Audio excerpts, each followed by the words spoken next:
ሰላም እንዴት ናችሁ?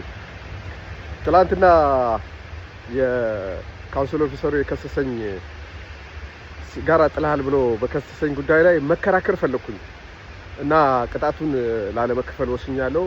እስከ ፍርድ ቤት መሄድ አስቤያለሁ። ዛሬ ኢሜል አድርጌላቸዋለሁኝ።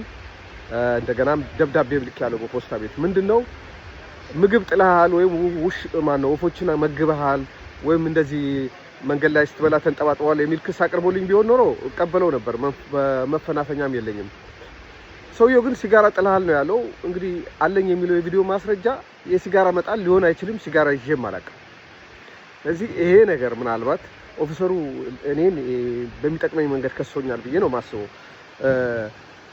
ምግብ አንጠባጥበሃል፣ ምግብ ጥለሃል፣ ወፎች መግበሃል ብሎ ቢከሰኝ ኖሮ መፈናፈኛ አይኖረኝም። ቪዲዮ ይኖረዋል። ኦን ያደረገው ቪዲዮ ኦን አድርጌያለሁ። ካሜራ ነበረኝ ስላለ ይኖረዋል። ሲጋራ ግን ጥዬም ስለማላቅ ይዤም ስለማላቅ በዚህ በከሰሰኝ ጉዳይ መቀጣት ከበደኝ። አንደኛ ዋጋው ልዩነት አለው 180 እና 150 ነው። ሁለት ደግሞ ያ ነገር ሪከርድ ሆኖ ሊቀመጥ ይችላል። ስለዚህ ሲጋራ ሳላጨስ ሲጋራ እጄ ላይ ሳልይዝ ያን ነገር አምኖ ተቀብለው መቀጣት ስለከበደኝ አፒል ብያለሁ፣ ይግባኝ ብያለሁ።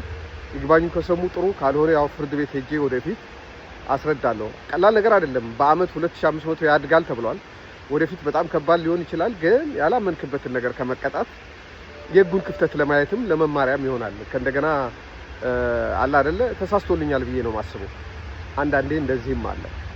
ራሴን ዲፌንድ ለማድረግ ብዬ ሳይሆን ባጠፋሁት ነው መቀጣት ፈልገው፣ ባላጠፋሁት አይደለም። በዛው ባጠፋሁት ራሱ ሳይለወጥ ሳይቀየር ሳይቀነስ በዛ ነው መቀጣት ፈልገው።